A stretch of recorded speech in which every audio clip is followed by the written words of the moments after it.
Bonsoir à toutes et à tous et bienvenue à cette émission consacrée à l'an 1 du quinquennat du maréchal Mahamat Idriss Déby Itno. Un an après le début de son mandat, l'heure est venue de faire un premier point d'étape, un regard lucide sur les promesses, les projets engagés, mais aussi et surtout sur les défis qui persistent. Ce soir, nous mettons un accent particulier sur un secteur capital pour le développement du Tchad, les infrastructures, les routes, les ponts, les réseaux d'eau et d'électricité, les bâtiments publics, etc. Le gouvernement avait donc affiché des grandes ambitions en matière de modernisation et de désenclavement. Qu'en est-il réellement? Où en sommes-nous aujourd'hui avec les chantiers prioritaires? Quel impact concret pour les populations et quelles perspectives pour les années à venir? Pour en débattre, nous recevons donc sur ce plateau M. Abakar Nassir Thioroma. Bonsoir. Bonsoir. Merci pour votre disponibilité. Merci. Alors, M. Abakar, vous êtes le directeur général des infrastructures. Vous représentez ici le ministre en charge des infrastructures et du désenclavement. Oui, effectivement. Encore merci d'être donc présent pour ce rendez-vous. Aussi de la partie, M. Senoussi Hassan. Senoussi, bonsoir. Bonsoir, c'est Senoussi Ahmad Senoussi. Senoussi Ahmad plutôt. D'accord, merci beaucoup pour ces rectificatifs. Eh bien, encore merci d'avoir accepté donc reprendre à notre invitation. Vous êtes le président de l'Ordre national des architectes. Exactement. D'accord, encore merci d'être de la partie. Aussi, Serge Wambi Iyakba, bonsoir. Bonsoir, Madame Christian.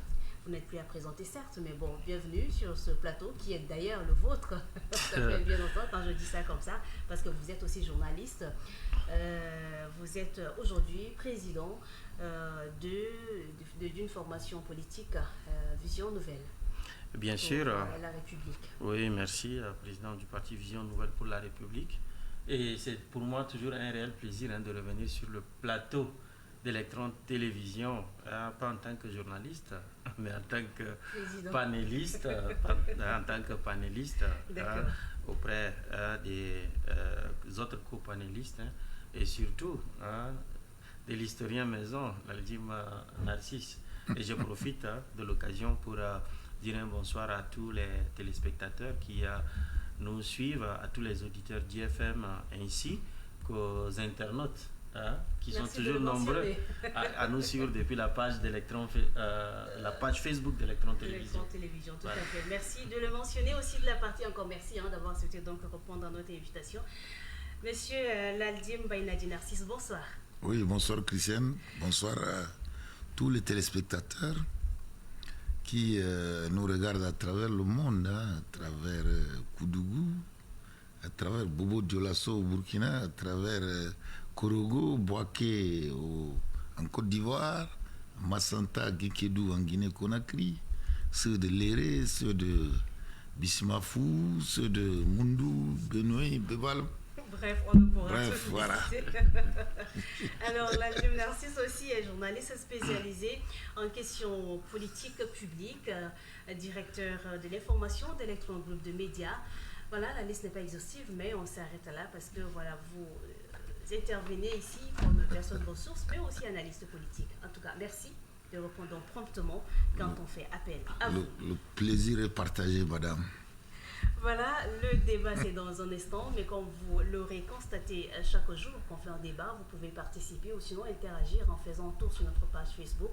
Et pour vous, auditrices et auditeurs, je suis Minga Majiberam Christiane pour ce débat. Et bien, pour commencer, un an après le début du quinquennat, quel bilan global que vous pouvez donc dresser dans le domaine des infrastructures? Quelles sont les grandes réalisations concrètes à ce jour, si déjà le DG des routes peut nous faire à la situation? Merci madame, donc merci chers téléspectateurs de nous avoir donné l'occasion pour s'exprimer à l'occasion du premier anniversaire de l'investiture du chef de l'État.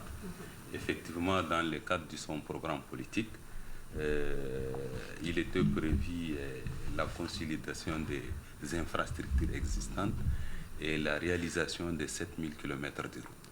Alors, ce programme a été décliné en plusieurs actions et projets Donc, nous avons en termes de construction routière, donc les 7000 km ont été déclinés en route bitumée, en route en terre, en aménagement des voiries urbaines et en piste rurale.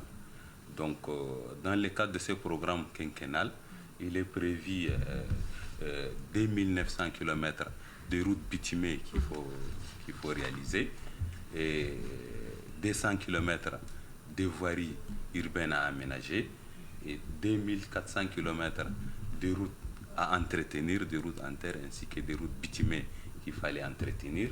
Et aussi, nous n'oublions pas aussi les pistes rurales qui font un nombre de à peu près 1500 km à aménager. Voilà un peu, et ça c'est dans le cadre du programme, les projets qu'il fallait réaliser. Mais après une année, effectivement, les projets des infrastructures, donc généralement pour des délais d'exécution qui ont une année, 2 ans, voire 3 ans, certains projets ont une durée de 4 ans.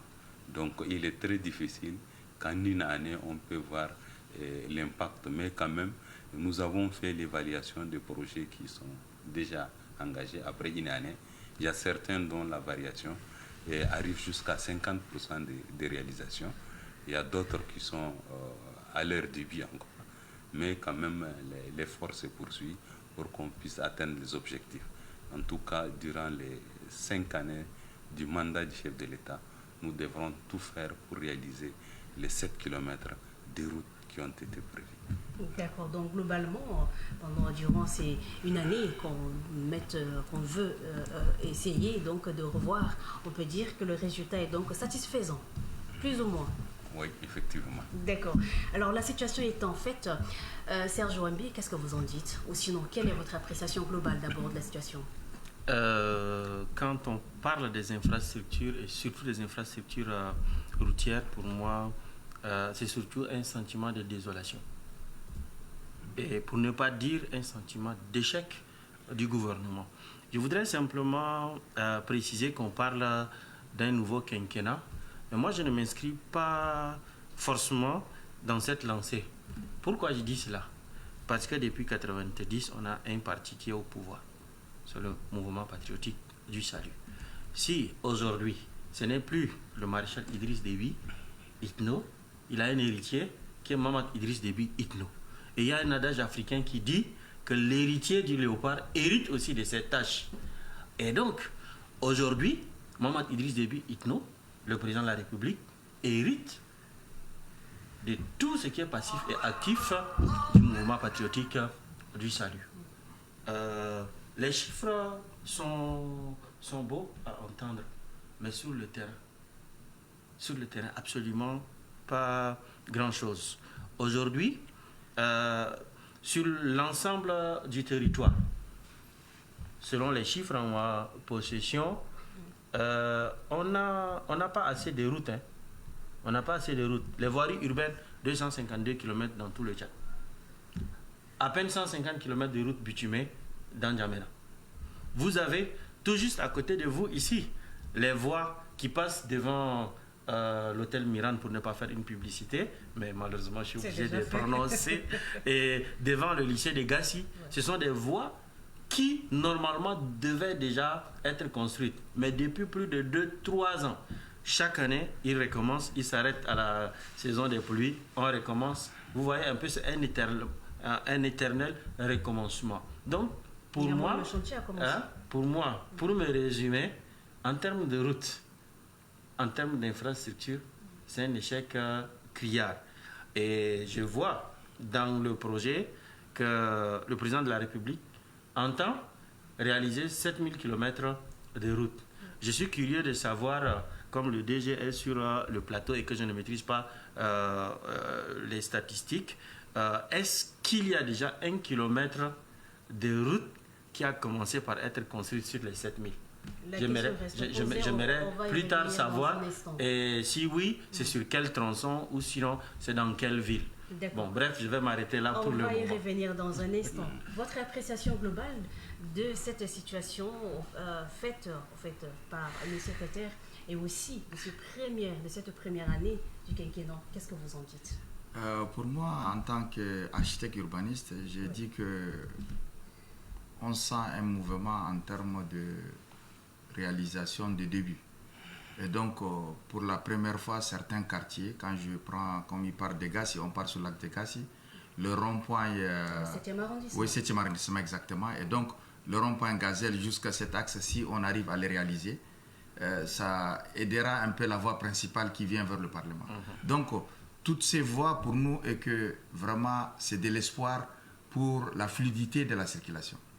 On sent maintenant il y a plus de véhicules de transport individuel et l'absence de transport commun ne permet pas vraiment dans le futur proche une circulation fluide. Et donc à cet effet, cette voirie ne vient qu'accompagner. Et comme vous savez, dès qu'on fait une voirie, il y a une valorisation naturelle du foncier. Je prends l'exemple de ce qui se passe au niveau de Mardianda, que ça a pris pratiquement 20% des valeurs immobilières. Et donc pour nous, est que toute voirie, c'est qu'on conseille au gouvernement, toute voirie devait être accompagnée par une plantation d'arbres, presque obligatoire. C'est un alignement des plantations d'arbres pour créer de l'ombragé aux piétons, aux cyclistes et réduire un peu cette température qui est très forte en ce moment. Donc pour nous, c'est que déjà le fait de réaliser, c'est déjà quelque chose de positif. Bien même, on a une semaine de l'arbre où les ministères en charge font donc la campagne de sensibilisation et font de la plantation d'assez des plants, mais à un moment, au temps de Maréchal Père à son âme, on avait donc procédé au déracinement, si je peux employer le terme ici, des arbres donc aux abords des voies, des grandes voies. Aujourd'hui, bon, s'il faut revenir, mais non, sur cet objectif, eh bien, ça ne peut que embellir la ville. On ne sait pas pourquoi, mais on s'en passe. Monsieur Laldim, quelle est votre appréciation? Mon appréciation, c'est que moi, je suis déçu. Je suis vraiment déçu parce que quand je prends la nationale numéro 1, tu quittes N'Djamena, tu mets au moins 3 heures à 4 heures de temps pour arriver à Guelendeng. Et vous voyez ce qui est encore choquant et écœurant. Ça, c'est hier ou aujourd'hui? Même aujourd'hui. Ce qui est écœurant, c'est qu'il y a les péages. On prend l'argent. Pour faire quoi? Est-ce que ce n'est pas de l'arnaque? Est-ce que ce n'est pas de l'escroquerie? On prend de l'argent pour entretenir la route. Mais moi, je ne vois pas l'utilité de ces péages-là. Alors que sous d'autres cieux, les péages, c'est pour entretenir la route.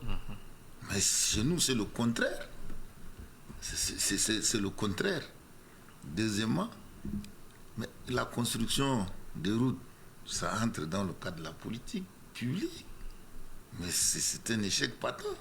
Serge a relevé tout à l'heure des voiries construites, mais inachevées. Parfois, on ne finit pas sa fête. Combien d'années? Par exemple, le canal qui passe ici, à côté du marché AVD, ça fait combien d'années qu'on a entrepris ça? Mais, et puis, le prolongement de l'avenue Charles de Gaulle, on a même posé la première pierre. Mais quand est-ce qu'on va construire? Le pont, à côté de l'ancien pont, la première pierre a été posée en 2013. C'est en 2013, hein? C'est le défunt Premier ministre Dadnaji qui a posé la première pierre. Mais jusque-là, ce n'est pas encore fini. 12 ans après. La construction de la route Kelo, Pala, Léré. Mais on a posé combien de pierres? Plusieurs premiers ministres, même le président de la République. Vous voyez? C'est ça l'échec patent là. Parce que c'est des choses qui sont programmées dans le plan. Quand on veut construire la main, on fait des plans. Ça peut être plan triennal, quinquennal, quadriennal, décennal, etc. Mais moi, je pense que même les routes qui sont construites, beaucoup sont des éléphants blancs. Vous voyez la meilleure route construite.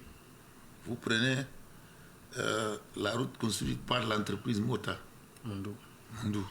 C'est la meilleure qualité. C'est un ouvrage de meilleure qualité qui rend aujourd'hui service. Mais vous voyez, ailleurs là, je ne sais pas, est-ce que les gens ont fait un travail normal? Est-ce qu'ils n'ont pas profité de ça pour lécher les babines? Donc moi, je suis complètement déçu du résultat. D'accord. Voilà une observation d'ordre général. Je me tourne vers vous, monsieur le secrétaire général. Est-ce que vous avez un élément de réponse à donner face à toutes ces interrogations? Mais aussi, je me demande qu'est-ce qui retarde plutôt la finalisation des chantiers ou bien la pose des pierres qui sont laissées donc en suspens pendant des années? Qu'est-ce qui peut expliquer cela? Effectivement, donc par rapport aux questions qui ont été posées, et déjà il faut savoir que, comme je l'ai dit dès le départ, que ces projets d'infrastructure routière, ils ont une durée de 2 à 3 jusqu'à 4 ans. Donc en prenant l'exemple des voiries urbaines de N'Djamena, comme il l'a dit, il y a 150 km de voiries qui sont en cours, ça c'est sur l'ensemble du territoire. Donc nous avons 20 km de voiries à Mongo, et 20 km de voiries à Amdjaras, 15 km de voiries à Faya, 15 km de voiries à Doba, 11 km de voiries à Sar. Donc je pense que dans beaucoup de villes, nous avons des travaux de voiries qui sont en cours, mais ces marchés ont été contractualisés entre 2023 et 2025. Donc les travaux avancent bien, mais quand même nous n'avons pas encore finalisé les délais d'exécution.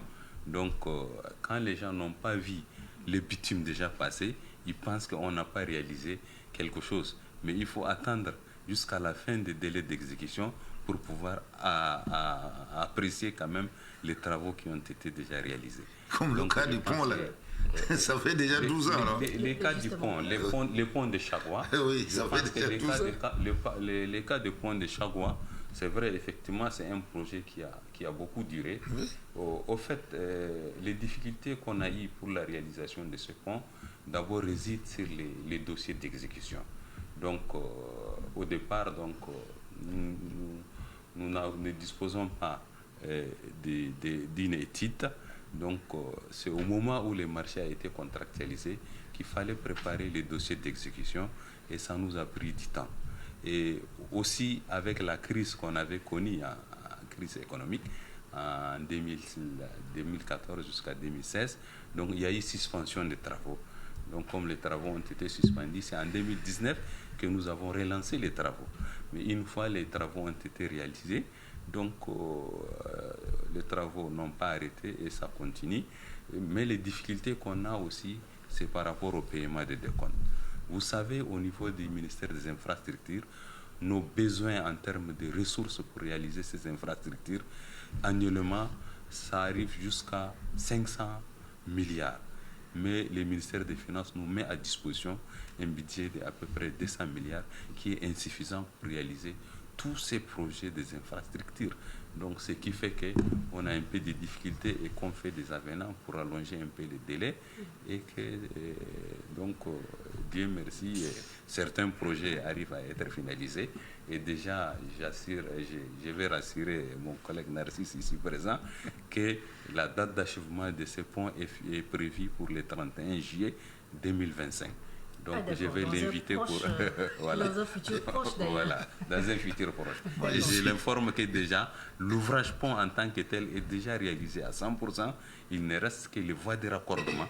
S'il passe même sur le pont, les voies de raccordement qui sont en cours d'exécution et vont être finalisées dans bientôt. Et que dire alors des péages routiers qui, plus d'un Tchadien déplore aujourd'hui ces services-là qui apparemment ne rend pas vraiment service comme son nom l'indique. En fait, je pense que Narcisse a parlé des calvaires que les gens ont vécu sur N'Djamena Glendeng. C'était entre-temps, mais je pense que maintenant, le niveau de service est déjà amélioré. On va de déviation en déviation. Grâce à l'appui de la Banque mondiale, de l'Union européenne et de la Banque européenne d'investissement, nous avons pu quand même contractualiser les travaux de réhabilitation et d'entretien de ces corridors, de N'Djamena jusqu'à la frontière Cameroun, Actuellement, les travaux sont en cours. Nous avons démarré avec ces travaux depuis janvier 2024 et actuellement, les travaux se passent très bien. Vous voyez, c'est l'entreprise Segecoq qui est toujours sur le terrain. Et chaque fois, même s'il y a des petits nids de poules, ils interviennent pour entretenir et que quand même le niveau de service est nettement amélioré par rapport aux années passées. Donc je pense que et dans ce programme, il est prévu, c'est un projet de 10 ans. Dans les 4 premières années, nous allons réhabiliter toutes les sections qui sont dégradées d'Indiamena jusqu'à la frontière Cameroun. On aura compris. Alors, le président avait donc annoncé lors de sa prise de fonction plusieurs priorités en matière d'infrastructures, notamment les routes bitumées, les ponts, l'accès à l'eau, à l'électricité. On se demande où en est-on précisément. Est-ce qu'il y a des projets qui sont terminés ou retardés? On ne sait pas pourquoi. On a déjà touché quelques points. Je ne sais pas s'il y a d'autres points qui restent donc à énumérer. Parlant donc d'eau et d'électricité, c'est vrai, le président a gratifié à un moment l'eau et l'électricité suite à une situation aussi précise. Mais aujourd'hui, quelle est la situation? Peut-être l'architecte va donner d'abord son avis avant qu'on ne puisse voir celui du DG. Comme vous savez, le Tchad est un pays vraiment très vaste en termes géographiques, avec une démographie, je peux dire, non équilibrée. Dans des zones urbaines, plus concentrées dans le milieu rural, plus, je peux dire, moins en termes de population. Donc, nous, on joue notre rôle en termes de conseil. Qu'on est en train de remettre même, je peux dire, en cause l'étalement en termes de villages. On trouve 10 cases, 20 cases, on fait un centre de santé à 5 km, ça ne permet pas aux gens. C'est comme au niveau de la Chine. Il faut redéfinir certaines zones pour permettre de libérer les espaces pour les activités agricoles et d'élevage. Pour éviter un peu cet étalement, ça c'est le côté un peu en milieu rural. Maintenant, côté urbain, comme vous le savez, actuellement on parle seulement de ponts et de la route de 2 km 5 pour ce qui est au niveau de Chagua, mais où nous en sommes avec les quartiers. Donc nous on conseille une restructuration et un dégagement de cette voie qui est autour de 50 mètres, l'emprise au niveau de la voie. Donc, de redéfinir un règlement d'urbanisme avec un cahier de charges et de ne pas laisser, parce que dès que la voirie urbaine bitumée, elle passe, les gens vont commencer à construire. Et s'il n'y a pas un règlement d'urbanisme et un permis de construire, on va construire n'importe comment et à partir de ça, on ne peut plus recadrer l'image qu'on veut s'y donner. C'est un permis de construire qui n'est pas vraiment connu de plus d'Étadiens. Oui, ça existe, mais son application fait défaut. Donc, c'est qu'on conseille toujours au gouvernement en termes d'accompagnement que tous les projets qu'on réalise, c'est bien aussi de définir un peu les budgets pour que ça puisse pas beaucoup s'étaler. Donc c'est mieux définir ce qui est existant, ça permet de les rendre directement opérationnels. Comme il le sait au niveau de DG, un chantier quand ça s'arrête, ça reprend, ça devient un problème encore financier. Et les gens veulent un avenant, alors de l'autre côté on dit on n'a pas d'argent. Donc c'est un peu déséquilibré. Et donc à partir de là, qu'on doit remettre en cause également l'utilisation tout béton dans les bâtiments. Donc, utilisons nos matériaux locaux pour réduire le maximum des coûts. Une école primaire dans son ensemble avec 6 salles de classe, avec l'administration, avec la clôture qui est souvent pour 1 hectare, on se retrouve avec 200 millions. Et avec un centre de santé qu'on réalise, on se retrouve également entre 200 et 250 millions. Donc, comment réduire autour de 50 millions jusqu'à 70-80 millions en termes de coûts pour permettre de réaliser avec des matériaux locaux et donc avec peu de moyens, comment on peut réaliser presque au double ou à un tiers de réalisation, mais les réaliser dans le temps. Parce que l'étalement d'un chantier, comme il vient de le dire, pour 2013, c'est avec cette Tunisie, avec Segecoq, je me rappelle très bien, j'ai bien suivi ces dossiers, parce qu'on était intéressé par le quartier. Et ces quartiers, comme vous savez, on fait seulement la route, de laisser les bas-fonds, que les gens font les carrières, c'est aussi créer des situations. Et donc, au lieu de se retrouver à 3 mètres, maintenant on se retrouve à 4 mètres parce que les gens font les briques et autres. Donc, tous ces éléments, je peux dire, d'implication des mairies est vraiment d'anticiper l'urbanisme.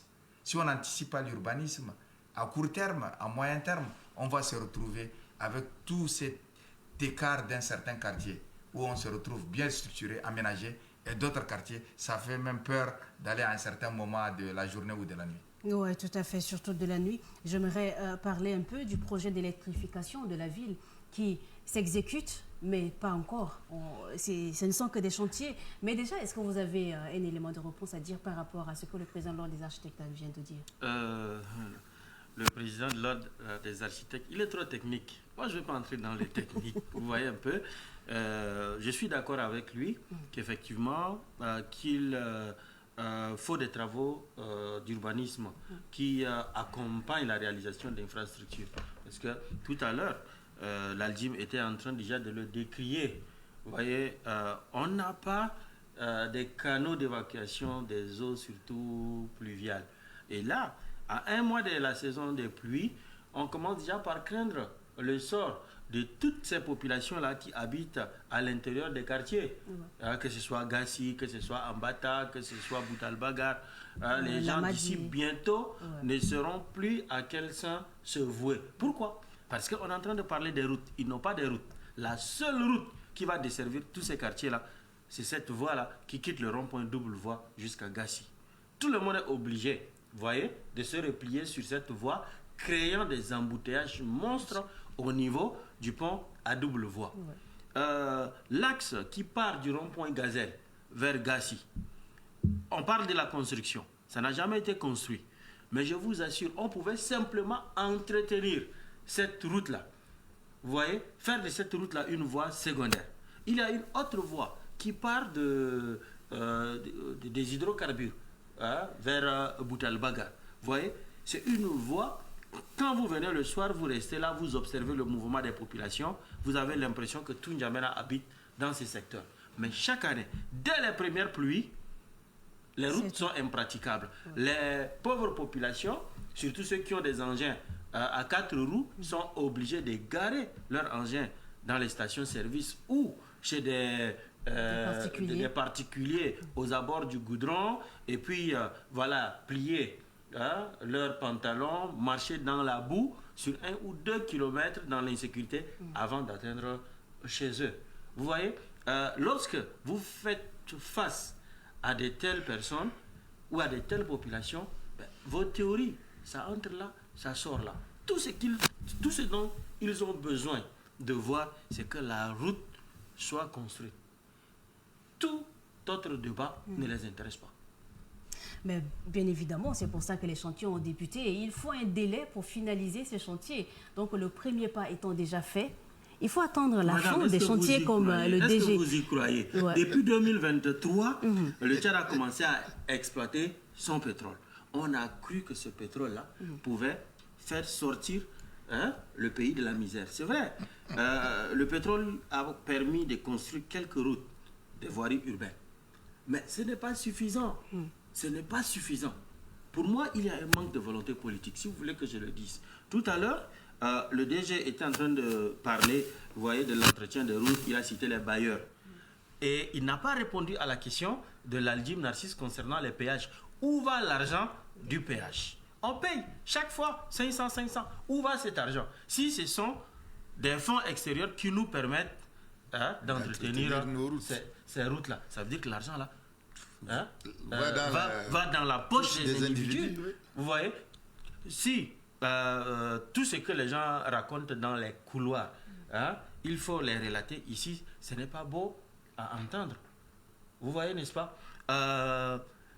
On fait toujours face à des chantiers qui débutent, à des poses des premières pierres, mais jamais on assiste à des réalisations. Le pont, oui, le pont est en train de terminer, mais il a si bien dit, lorsque vous sortez du pont, vous allez rouler sur quoi?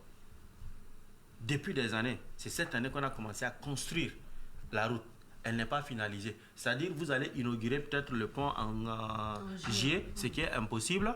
Et le pont ne sera pas ouvert. Le pont ne peut pas être ouvert à la circulation. Pas plus tard que cet après-midi, lorsque je passais sur l'échangeur, j'ai jeté un coup d'œil. J'ai vu que bon, voilà, on a aménagé de la terre jusqu'au niveau du pont. Du viaduc. Du pont, du nouveau pont. Mais aujourd'hui, nous sommes le 22 mai.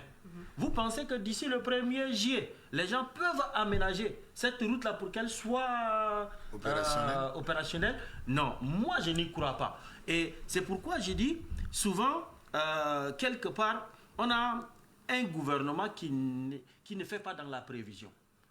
Hein? On me dira peut-être que je suis assez trop pessimiste, mais à quoi sert-il bon de lancer plusieurs chantiers à la fois et de ne pas accomplir les 10% de ces chantiers? Plutôt, prendre 2 chantiers, y mettre l'argent, le terminer en 2-3 ans, aller sur d'autres chantiers. On ne peut pas satisfaire tout le monde à la fois. Il y a des chantiers qui se réalisent aussi grâce à l'appui des partenaires. Bien sûr, aujourd'hui, lorsqu'on parle du pont de Yagua, est-ce que c'est un financement tchadien? Je ne pense pas. Non, hein? Ça entre africaine de développement, l'Union européenne, dans un projet de raccordement entre le Tchad et le Cameroun. Tout ça. Si c'était les Tchadiens qui devaient réaliser ce pont, peut-être que même jusqu'en l'an 2040, ce pont n'allait pas être réalisé. Et c'est vraiment dommage. Ouais. On a aussi le projet de la route, la voie ouf. La voie ferrée. Voilà. On est à quel niveau? S'il faut ouvrir une petite parenthèse pour parler de cela avant de reprendre donc à cette question. Madame, il faut me donner aussi la parole. Je suis là, il ne faut pas me couper. Je ne suis pas venu ici pour... Juste une petite parenthèse, on va la refermer dans un instant et on revient à vous. Oui, donc par rapport à la voie ferrée, je pense que ça relève du ministère du Transport. Et là, je vous informe que les études ont été déjà bouclées. Je pense que le gouvernement est en train de chercher le financement pour quand même réaliser les projets. Donc ça se passe très bien. On espère que si une fois le financement acquis, donc le projet va être réalisé. Merci. Donc, il faut savoir que la réalisation des chemins de fer, ça coûte énormément d'argent.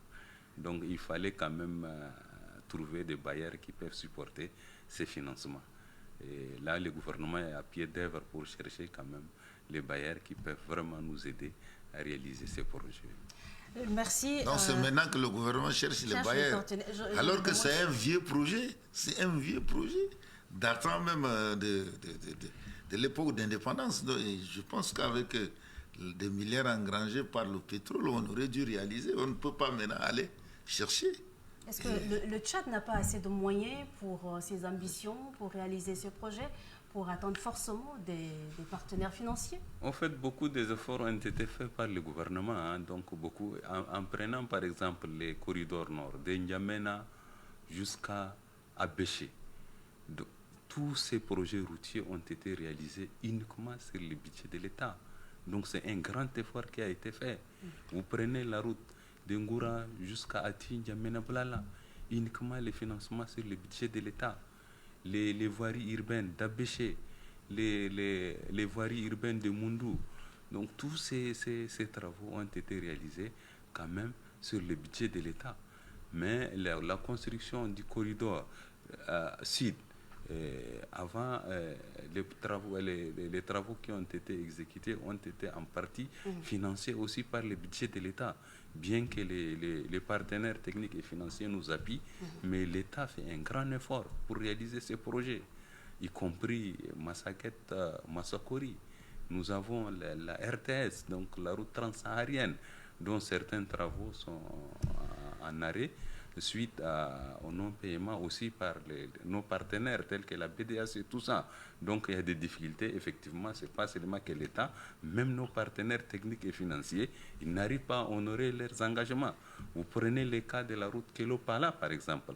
Donc les travaux ont démarré depuis longtemps et donc c'est en cofinancement Tchad-BDAC, mais aujourd'hui, le gouvernement arrive à honorer ses engagements en termes de paiement de décompte. Mais ce qui nous bloque, c'est la part BDAC, que la BDAC n'arrive pas à payer les décomptes. Comme vous savez, cette institution aussi a des difficultés financières, donc ils n'arrivent pas à honorer leurs engagements, et c'est ce qui fait que vraiment nous avons des difficultés pour finaliser les travaux dans les délais. Ça explique aussi les chantiers restés en suspens. Je vais aussi répondre à Narcisse par rapport au péage. Où va l'argent des péages? Vous avez posé la question. Les péages, ce n'est pas quelque chose d'important. Les 500 francs qu'on prend, donc ça ne suffit pas pour entretenir l'ensemble du réseau. Nous avons les fonds d'entretien routier qui collectent les fers. Donc, mais en termes du budget de collecte annuelle, donc c'est autour de à peine 1 milliard. alors que les besoins en termes d'entretien de routes en terre et routes bitumées Ça va dans les poches des individus, ça. les budgets annuels est d'environ 35 milliards qu'il faut pour entretenir les réseaux routiers.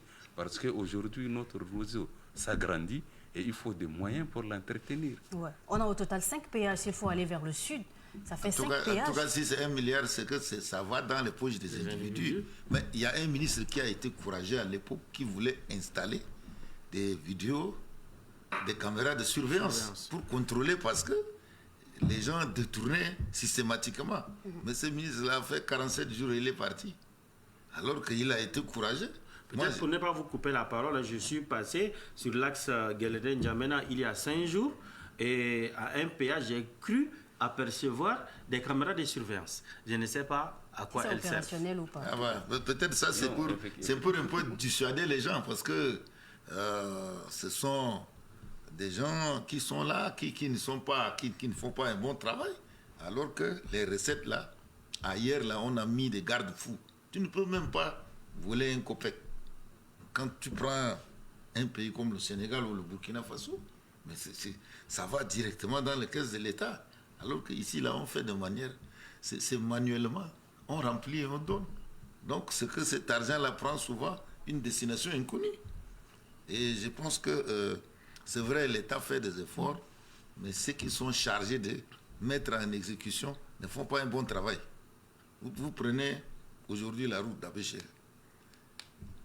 Quand vous quittez déjà au Magère vers Abéché, mais ça s'est déjà complètement dégradé. Parce qu'on ne fait pas un travail sérieux. C'est des éléphants blancs, les gens exprès pour détourner de l'argent. Et à l'époque, le ministère des Infrastructures, tout l'argent du pétrole est orienté là-bas. Mais ce ministère n'a rien fait. Moi, j'aurais souhaité que celui qui a été ministre à l'époque, là, qu'il explique un jour au peuple qu'est-ce qu'il en a fait avec des milliards engrangés par le pétrole. Et on devrait, avec le pétrole, là, être même parmi les pays émergents. Vous prenez, par exemple, l'axe qui vient de Dembe jusqu'à l'ancien hôtel Santana. Ouais. C'est terrible. On n'est pas dans une capitale. Et là, également, la mairie du 7e arrondissement a failli aussi à sa mission. Le 7e arrondissement, là, c'est un arrondissement où il y a plein de marchés bien achalandés. La mairie même peut faire ce travail. Mais là, également, la mairie là, a failli à sa mission. Ceux qui gèrent là préfèrent picorer l'argent que d'utiliser pour mettre la population à l'aise. Et Serge a dit tout à l'heure, à chaque fois qu'il pleut, là, il faut retrousser les manches. Tout à fait. Parfois, il faut utiliser la pirogue. Oui. Donc, vous voyez, ça ne nous honore pas. Si l'État fait des efforts, ceux qui sont chargés doivent faire un bon travail. Mais il faut que les gens soient des patriotes, des hommes un peu intègres quand même pour rendre service. Mais le plus souvent, là, cet argent-là est détourné pour faire autre chose. Donc, je crois que c'est ça aussi les vraies difficultés. L'État fait d'efforts, mais il y a des individus qui détournent à côté et ces individus ne sont jamais sanctionnés. C'est l'impunité. Si ils détournent, mais il faut les punir. Force doit rester à la loi pour dissuader, mais on ne le fait pas. C'est vrai, on reconnaît les efforts, mais un travail sérieux n'est pas fait. Un travail sérieux n'est pas fait. Moi, j'ai donné l'exemple de l'entreprise Mota, qui a fait un très bon travail apprécié par tout le monde. Mais le reste, là, on a fait est-ce que ça a duré même 10 ans? L'axe Guelenden, tout ça, est-ce que ça a quand même duré? Je ne sais pas la durée de vie de la route, c'est combien? Peut-être le directeur va éclairer ma gouverne. Ça relève de la compétence de cette entreprise à qui on a confié le chantier maintenant. Maintenant, je me demande, on est à quel niveau des plans d'urbanisation? Est-ce que s'il y a des projets, on consulte l'ordre des architectes en amont? Comme vous le savez, l'ordre des architectes a eu son décret en 2012 et qu'on essaie de s'impliquer au maximum pour valorisation de compétences locales que le gouvernement commence à vraiment comprendre et aussi nous impliquer dans les différentes missions. Secondo, comme vous savez, au niveau d'une ville, il faut une projection vraiment à moyen et surtout le long terme. Et comme le système des Nations Unies a prévu, en termes de projection démographique, 60% des populations seront urbaines. Si on ne se prépare pas à les accueillir, on va se retrouver avec des segments de population et des quartiers. Et c'est dans ce cadre que nous, on assiste actuellement la mairie centrale, en termes de conseil et aussi en termes d'action à très court terme qu'on a dit, il faut organiser le concours. Et donc actuellement, on a des concours qui sont organisés le 5 mai. Et chaque semaine, il y a un nouveau concours, donc les entrées de la ville, pour que quand on vient du nord, du sud, de l'est, on sent que quand même on entre au niveau d'une ville avec une identité et avec aussi une séparation du monde rural et de la ville. Parce que là, actuellement, vous rentrez seulement, dès que vous voyez la lumière, vous dites non, on est en pleine ville. Secondo, les 5 échangeurs qu'on en dispose, il faut vraiment les recadrer, les cerner et aussi leur donner une certaine identité et comment aussi éviter que ça devienne maintenant une partie de la poubelle, une partie des zones même d'insécurité quand on prend celui de Dembé. Et troisièmement, on s'est dit également au niveau des espaces verts, il n'y a pas d'oxygène avec toutes ces températures. Les chasseurs fonciers ont récupéré une grande partie, donc l'État est en train de se battre pour récupérer une partie du domaine public et il nous faut d'espace vraiment et aussi de la bande verte. Quand on prend au niveau de la zone Toukra, on voit les zones végétalisées sont morcelées et les gens continuent à les occuper. La bande verte qui est au niveau du nord, qui est bande de 80, et le pas du roi au niveau de la zone fluviale qu'il faut dégager pour vraiment rendre comme au niveau de Cotonou, partout ailleurs, vraiment plus d'espace vert. Et aussi les parkings au niveau des centres-villes. Et donc tous ces éléments qui sont lancés en concours avec l'appui de l'Ordre national des architectes. Pour nous maintenant, avec nos 10 mairies d'arrondissement de la ville, il faut lancer un prix. Et c'est comme ça qu'on a dit, en termes de compétition, quand il parle de 7e arrondissement, 10e arrondissement, si c'est chaque année un arrondissement prend le prix, et ces prix, au minimum, on s'est dit, pour l'État, c'est rien du tout. Entre 100 à 200 millions d'accompagner les budgets au niveau de la mairie, mais spécifier l'objectif de ces montants destinés à l'espace vert, destinés à la récréativité des bancs publics et aussi d'innovation. Par exemple, quand on voit partout ailleurs, je viens de Guangzhou, au niveau de la Chine, tout est motorisé en électrique et recharge solaire. Donc c'est une innovation, une identité. Et là, on sait que si c'est tel arrondissement a le premier prix, chaque année, il n'a qu'à prendre jusqu'à 10 ans, ça fait 200 millions, ça devient 5%, 10% de son budget. Et là, toute la population va s'investir en plantant beaucoup d'espaces verts et aussi d'accompagnement pour l'hygiène. Parce que comme vous savez, par l'incivisme et aussi une démographie non contrôlée et avec aussi les TGV, comme on dit, tout droit du village, qu'on vient, on ne retourne pas. Exactement. Et donc, tout le monde contribue aveuglément à salir la ville, à l'incivisme. Et certains, même pour lancer, je vais dire, un défi, c'est au moment, c'est rouge au niveau du panneau, que les gens puissent encore maintenant continuer la circulation. Tout à fait. Donc, tous ces éléments, l'ordre est là à l'écoute. Et on travaille vraiment sous l'ombre avec la mairie et aussi pour vous dire qu'on est aussi maintenant installé au ministère de l'Urbanisme au 2e étage pour être à côté du ministre parce qu'en termes d'accompagnement technique. D'accord. Je voudrais juste rebondir par rapport à ce que Sinus a dit. Oui. C'est l'incivisme caractérisé aussi de la population. Notre population là est incivique. C'est ce qu'il a déploré aussi. C'est ce qu'il a déploré. Je pense que les maires d'arrondissement doivent s'appuyer sur les chefs de carré, sensibiliser les gens à rendre la ville propre comme ailleurs. Vous prenez une ville comme la Tunisie, mais il y a un ministère de l'assainissement de la ville. Assainissement et hygiène. Et la ville est très propre. Vous ne pouvez pas jeter un Kleenex. Mais si vous jetez un Kleenex, on sait que vous êtes un étranger. Ouais. Il va s'arrêter, il va prendre ça. Même un enfant, il va vous ramasser ça. Donc je crois qu'il faut les Tchadiens là, vous voyez, ils sortent avec l'eau souillée là, et à partir de 22h, mais c'est choquant, à partir de 22h. Les vidanges fausses. Mais justement, ils font, et ça dégage une odeur nauséabonde. Et ça dégage certains les ne respectent même pas. Et ça dégage aussi les rues. Ouais. Donc ça là aussi, il faut prendre des dispositions et sanctionner ces gens-là sévèrement. Il faut les sanctionner pour dissuader les autres. Lançons seulement les prix, comme je viens de dire, prix d'excellence par arrondissement. 200 millions venant du chef de l'État, destinés à tel arrondissement, avec des descriptifs, comme je viens de le dire, vous allez sentir, les gens feront d'efforts. Ça, c'est la stratégie de l'ordre des architectes. Exactement, parce que c'est améliorer. ce qui se passe, comme il vient de le dire, c'est que la population vient du monde rural. Ils viennent chercher à manger et ils pensent que la ville, il n'y a pas de règlement. Comme vous savez, en milieu rural, il n'y a pas de règlement. Donc on s'est dit ici aussi, il n'y a pas de règlement, tout est vert, il n'y a pas de rouge ni orange. en termes de fête tricolore. Alors, Donc, avant d'écouter aussi l'avis de nos concitoyens qu'on a donc interrogés, il semblerait que N'Djamena serait dans un bassin pour parler des inondations. Est-ce que vous confirmez cela? Oui, bien sûr que c'est des études bien définies en termes topographiques. C'est une zone par excellence agricole qu'on a habitée. Et maintenant, comme on a dompté, il faut répondre à cet aménagement. Parce qu'il y a des zones où, au niveau des îles, les hommes l'aménagent. C'est comme les déserts, on amène l'eau. Donc, il faut une intervention pour le long terme. Comme vous savez, souvent, je dis, c'est qu'au niveau de la ville, il faut travailler pour le moyen et le long terme. Mais travailler pour le court terme et l'urgence, on ne fait que vraiment s'amputer. C'est comme actuellement au niveau d'une voirie. Vous travaillez, il n'y a pas une interconnexion avec la SNE ou bien au niveau de la SE, ça devient un problème. Et de plus en plus au milieu urbain, même le transport aérien est presque banni dans beaucoup de milieux. Et donc tout doit être au niveau du plan et c'est un circuit que tout le monde doit travailler. Donc tout c'est en symbiose.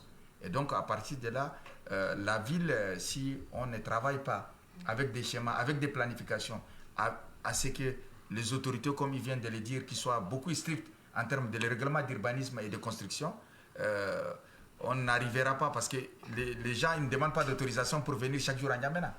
On va continuer à avoir plus de population et maintenant il faut se préparer pour accueillir toute cette population. Permettez-moi de rebondir en disant simplement que cette histoire de N'Djamena est construite dans un bas-fond.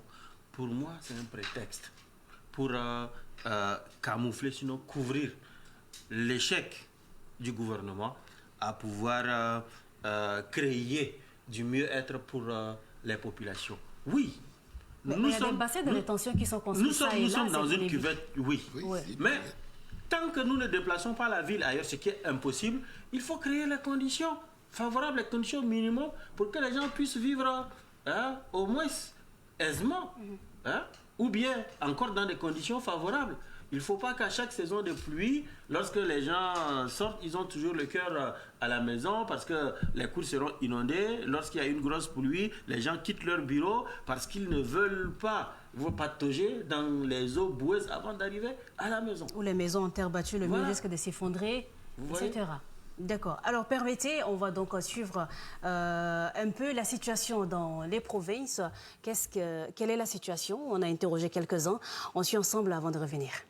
Les infrastructures à Onitsha sont vraiment déplorables. C'est comme si nous vivons au temps colonial. Si nous prenons la route du Sceau vers Sarre, je crois que c'est toujours les pistes cotonnières qui continuent. Il n'y a rien qui signifie qu'il y a une route par là, c'est-à-dire vous partez et vous arrêtez dans un village et vous continuez. Vous voyez, c'est un peu déplorable. Et aussi, sur la route de N'Djamena à Guelendem, heureusement, il y a une société qui est en train de travailler, mais ils vont finir quand nous approchons déjà de la saison des pluies. Et il n'y a que des déviations, vous partez de déviation en déviation. Et même vers Kilo, c'est aussi la même chose. Vous voyez, c'est comme si nous vivons dans un pays où il n'y a rien. Et la route, c'est le développement. La route, c'est ce qui permet aux gens peut-être de se débrouiller. Mais si nous prenons, par exemple, ces routes dont je venais de citer, malheur à toi si quelque chose t'arrive et que les gens veulent t'amener à l'hôpital. Vous voyez, c'est la mort. Et c'est comme ça que nos parents meurent. C'est ça le Tchad, je ne sais pas. Et qu'est-ce qu'on va léguer à nos enfants? Qu'est-ce que nos enfants vont léguer à leurs enfants? Moi, je crois qu'avec le temps, ça va devenir autre chose. Même s'ils veulent nous donner des routes, il faut qu'on donne peut-être des bons hôpitaux pour qu'on puisse peut-être nous soigner. Je crois que ça pourrait un peu aider. Pour évaluer donc l'an 1 du règne du maréchal Mamadi Déby, donc je dirais que du point de vue infrastructure, la ville de Moundou manque cruellement des infrastructures. Pas seulement un manque, mais au fait, il y a eu un certain nombre d'infrastructures qui ont été entamées, les constructions ont été entamées, mais qui jusque-là ne finissent pas. Il vous souviendra que lors de la campagne présidentielle, le président, l'actuel maréchal Mamadi Déby Itno, avait promis donc prendre le relais et achever ces infrastructures. Cela n'a pas été fait jusqu'aujourd'hui. Si je peux citer par exemple le stade de la paix, qui qui a fait des années et jusque-là est resté sans être achevé. On peut également citer le nouveau gouvernorat de Bélaba qui a été entamé et dont les travaux restent inachevés jusqu'aujourd'hui. On peut parler par exemple du collège ou bien du lycée de Doumbel qui est construit mais qui est inachevé et qui reste jusque-là inachevé. Il y a beaucoup de choses à faire du point de vue infrastructure. Il y a des routes par exemple à Mondou qui méritent d'être bien entretenues. Si nous prenons par exemple l'avenue Pape, c'est un grand avenue, mais qui est en saison de pluie, qui est impraticable. Et en saison chaude, ce sont des nids de poules. Si vous prenez l'avenue Garta Toubalba, le principal axe de la ville, ce goudron qui est construit depuis le temps du président Garta, mais qui jusque-là ne reflète pas l'image de la capitale économique. Quand vous allez par exemple dans certains bureaux de l'État, si vous allez au gouvernorat, on aurait cru être au temps colonial, parce que ce sont des anciennes constructions des temps coloniaux qui servent encore de bureau, alors que ils ont entamé la construction d'un nouveau gouvernement qui est à pied inachevé et dont personne ne s'en soucie. On se contente de mettre seulement des peintures et puis c'est tout. Mais quand on parle des infrastructures, je crois qu'on parle des infrastructures routières, des installations électriques, des constructions, d'aménagement des structures de l'État, n'est-ce pas? Mais du coup, dans la province du Maréchal, je n'ai rien constaté, parce que ce sont des anciennes installations électriques qui sont là, ce sont des anciennes routes construites, imaginons à partir de Kiabe jusqu'à Singapour, c'est l'ancienne route, de Sar jusqu'à Daramali, à la Grande Sido, sur l'axe de la Grande Sido. Le projet présidentiel, c'est surtout les anciens projets que Déby a commencé, ils ont abandonné et jusqu'à là c'est resté intact. Donc, en ce qui concerne l'an 1 de ce mandat, je n'ai rien constaté en dehors de la route de Koumra-Gondi. Pour le compte de la province de la Tandjilé, elle est vraiment criarde. Pourquoi? Parce que c'est une zone d'abord enclavée, on n'a pas de route. Donc parler d'infrastructure, ça veut dire qu'on est en train de prêcher dans le désert. C'est les bâtiments laissés depuis un bon bout de temps, depuis des années, par les colons, qui étaient dans cette première ville du Tchad d'ailleurs. Donc je vous en parlerai pour vous dire cette infrastructure-là. Donc c'est un peu ça. Donc, je vous assure que la Tandjilé, parler des infrastructures, il y a des efforts qui sont en train de se passer dans ce sens, mais quand même reste derrière les autres. Voilà, nous avons suivi donc avec beaucoup d'attention. Eh bien, votre commentaire. Je vais commencer par le président de l'Ordre des architectes. Oui, pour moi, c'est que, comme vous savez, la population est vraiment dans une attente, je vais dire, d'urgence. Et c'est comme ça qu'on s'est dit que composons avec le moyen de bord, qu'on soit aussi un peu à un certain moment de se projeter. Parce que quand on lit, comme vous savez, le plus important, c'est de maintenir la motivation et surtout l'espoir. Cet espoir que aujourd'hui est mieux, demain serait encore meilleur. Et pour nous, on s'est dit que avec ces manques de réalisation, revenons seulement d'attendre comment les sous-préfectures, les préfectures, même des hôpitaux, on a vu à Bardaï, au niveau de certaines zones, comment ont été construits 100% avec des matériaux locaux. Comme vous savez, l'idée qu'on nous a inculquée, construire en banco, c'est comme ça ne dure pas. Ça ne dure pas quand le pied est touché est dans l'eau et la tête, c'est comme on dit, les chapeaux, il y a aussi l'eau qui entre. Mais sinon, dans le cas contraire, il a vraiment une durée de vie minimum un demi-siècle. À partir de ça, on aura beaucoup réalisé. Et en réalisant énormément, on répond à des urgences comme il se doit. Parce qu'on a peu de moyens. Et comment avec peu de moyens construire plus? Je reviens à ça. Et donc, pour moi, c'est que qu'ils prennent un peu de patience. Et de l'autre côté, en termes administratifs, qu'on soit également réaliste. Un chantier doit avoir un délai, une durée. À partir de ça, comme on pénalise les entreprises, il doit avoir aussi vraiment une obligation moratoire au niveau des retards de paiement. Comme ça, chacun remplit ses obligations. Votre commentaire, Laldim Narcisse, de ce que vous venez de suivre? Moi, je pense que parfois, on attribue des marchés par clientélistes. On attribue aussi des marchés à des entreprises qui ne sont pas crédibles et parfois, ils ne font pas le travail dans la règle de l'art. C'est ça, ça pose problème. On a fait des promesses aux gens. Le gouvernorat de Mondou, ça n'a pas été achevé. Le chantier continue. Le chantier continue. Il y en a plein de chantiers. Et le président, lors de la campagne, avait dit que tous les travaux allaient reprendre. Mais un an après, moi je n'ai rien vu. Je n'ai rien vu. Est-ce que ça a commencé? Je ne sais pas. Bon, c'est vrai. C'est de bonnes intentions. Mais nous, on veut l'acte. Il faut concrétiser la promesse. La promesse doit être réalisée. Il y en a assez. En une année, on ne peut pas achever. Mais on est en train de faire le bilan. Tout à fait. Ah. Donc, c'est un bilan à mi-figue, mi-raisin. Donc, je pense que le plus souvent, c'est ceux qu'on leur confie la mission ne font pas bien le travail. Ils ne font jamais le travail là. Dans l'honnêteté. C'est les détournements. C'est ça.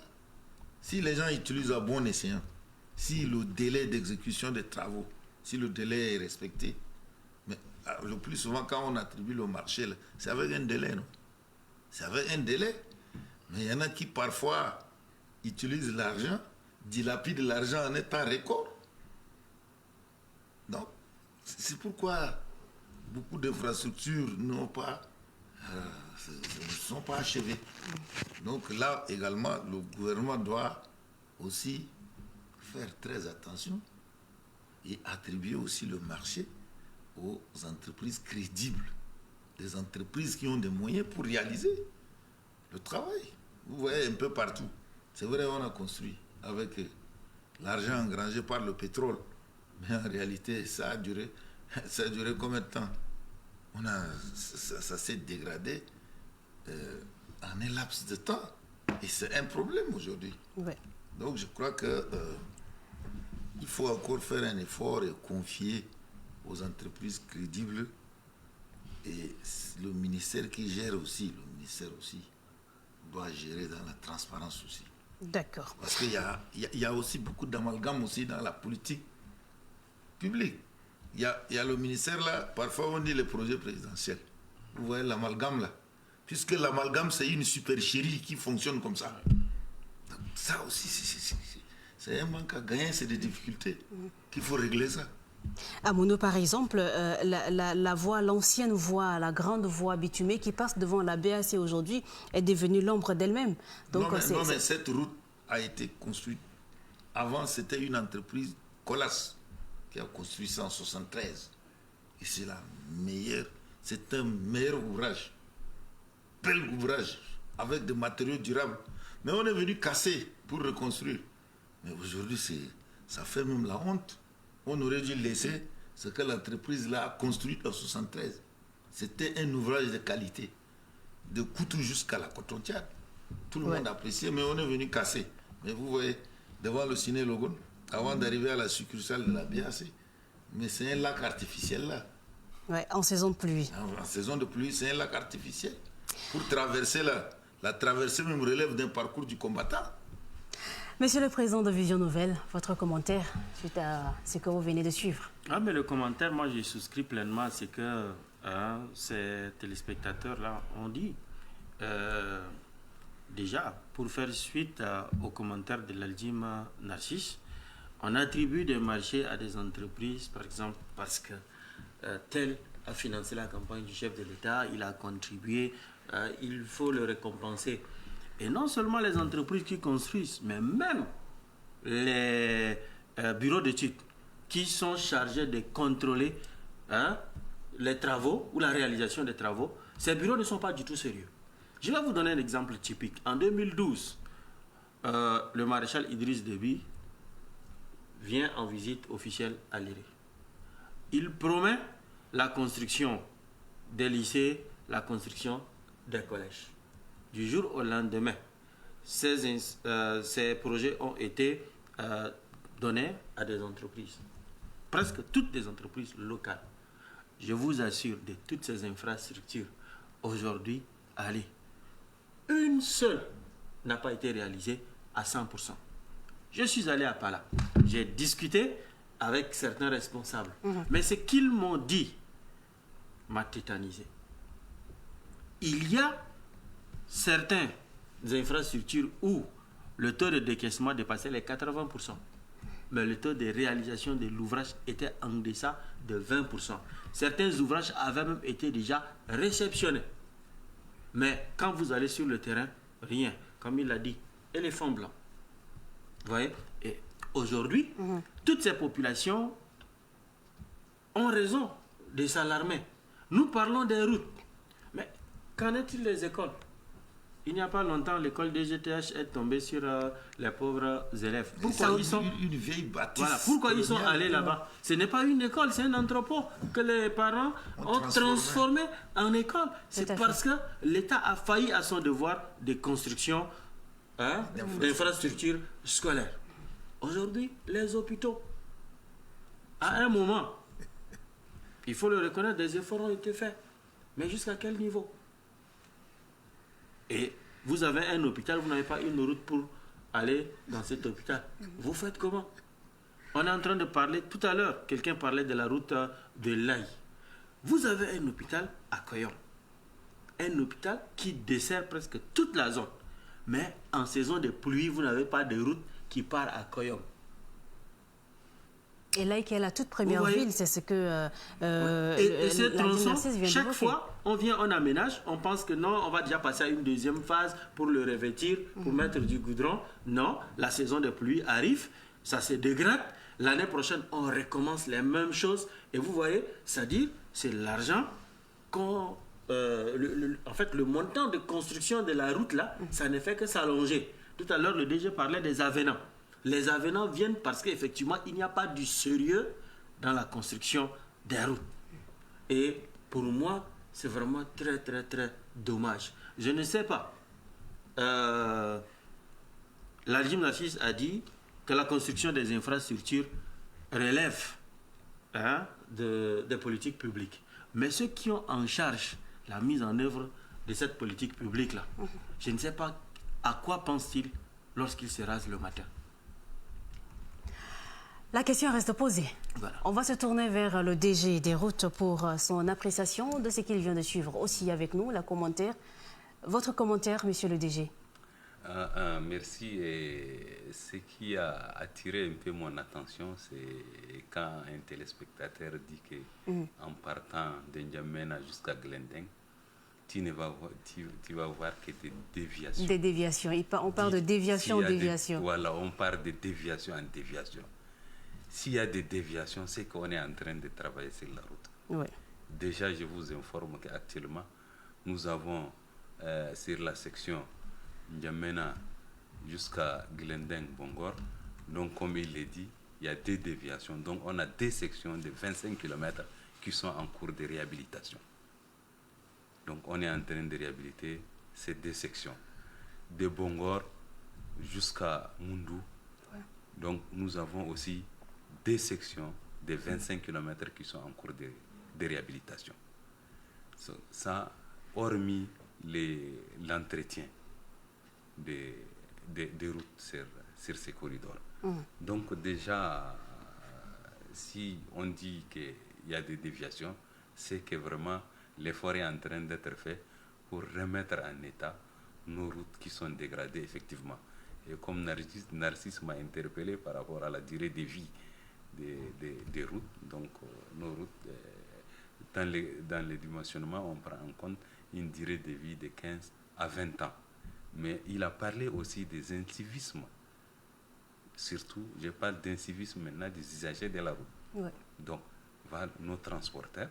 Donc, très souvent, les camions sont en surcharge. Et les surcharges dégradent énormément les réseaux routiers. Donc, il faut vraiment une sensibilisation au niveau de nos transporteurs afin de préserver les investissements acquis en termes des infrastructures routières. Ils évoluent en syndicat. Est-ce que vous travaillez non, là aussi, je vais rebondir par rapport à ce que le DG a dit. Mais les services de paysage font quoi? Quel est leur rôle? Est-ce que c'est pas, ils ne sont pas complices de ces usagers qui dégradent la route? Et même la police aussi. Je pense en parlant de complicité. Voilà. Narcisse même a donné la réponse. Il dit qu'il a observé des caméras de surveillance. Tout ça, on a mis au niveau des péages. Au niveau des péages. Des péages routiers, oui. Voilà. Donc, c'est pour que si en cas de fraude des véhicules non pesés, on puisse les repérer, Et donc, il y a des cartes mémoire. Après, ça nous permettrait de contrôler si effectivement les véhicules ne sont pas... Mais il y a des ponts bascules aussi qui s'occupent de ce travail-là. Effectivement, il y a des ponts bascules mobiles. Ils sont là.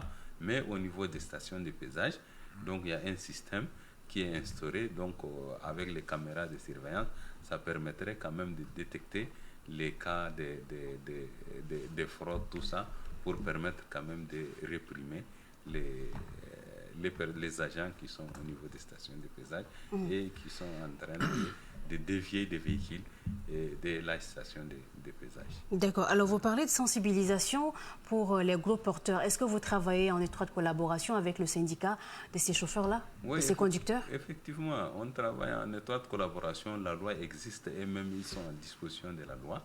Donc, mais l'application pose problème parce que, comme il l'a dit, donc certains agents verraient. Donc, dès que si un transporteur est en surcharge et qu'il négocie avec, et donc c'est très difficile et qu'une surcharge donc va dégrader énormément les réseaux. Je pense que ça, c'est un effort que nous demandons aux transporteurs, vraiment de faire tout pour préserver quand même nos acquis. Alors, on va revenir sur la gestion. Monsieur Laldim Narcisse, tout à l'heure, vous voulez rebondir sur un aspect. Si c'est bon, on va parler un peu de la transparence dans la gestion des marchés publics aujourd'hui liés aux infrastructures. Non, mais les marchés publics, on a déploré tout à l'heure. On avait dit, mais il y a quand même un code de marché qu'il faut respecter. Parce que quand on dit que si c'est déjà 10 millions, il faut un appel d'offres. Mais parfois, les gens passent outre. Serge avait soulevé un aspect tout à l'heure. Par exemple, les gens qui ont des entreprises fictives, même les tâcherons aussi gagnent des marchés. Parce que c'est des militants, parce qu'ils ont aidé tel à battre campagne dans sa province, parce qu'il a aidé tel à braquer les résultats des élections quelque part. Donc, il faut lui attribuer le marché. Donc, ça comme pose ça, un problème. Alors qu'il y a un code de marché qu'il faut respecter et attribuer des marchés aux entreprises sérieuses. Aujourd'hui, on a des entreprises comme l'entreprise égyptienne, Arab Contractor, qui fait un travail sérieux. CGCOG aussi fait un travail sérieux. Mais il y a des entreprises qui n'existent que de nom.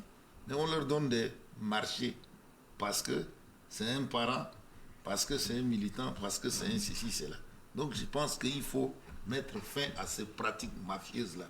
Ce sont des pratiques qui n'aident pas le pays à évoluer. Ce sont des pratiques qui retardent même le pays. Pour tirer le pays vers le haut, là, il faut quand même des entreprises très sérieuses pour faire le travail. Mais on ne le fait pas. C'est ça qui fait que le pays là n'avance pas. Vous voyez des éléphants blancs qu'on a construits. On a construit beaucoup. Vous voyez, quand vous faites un tour, moi j'étais à Gorée il y a quelques mois, je suis allé rendre visite à monsieur le maire. Mais vous voyez, le grand bâtiment, ça soigne. Gorée aussi, il y a assez des organisations non gouvernementales. Mais la route, l'entrée, voilà, ce n'est pas bitumé. Hein. C'est un parcours du combattant. Ouais. C'est un véritable calvaire. Et je ne sais pas, les hommes politiques, ils vont là-bas mentir pour avoir les suffrages des gens. Mais il faut réparer cette route-là. Et Gorée est dans la zone pétrolière, ce qui est encore choquant. Et c'est très dangereux. Ça peut même un jour causer la mort de beaucoup de personnes là-bas. Et le gouvernement, comme parfois, le gouvernement agit comme un médecin après la mort. C'est après qu'on va venir faire le folklore. Donc c'est un problème sérieux. Qu'est-ce que vous en dites, M. Senoussi?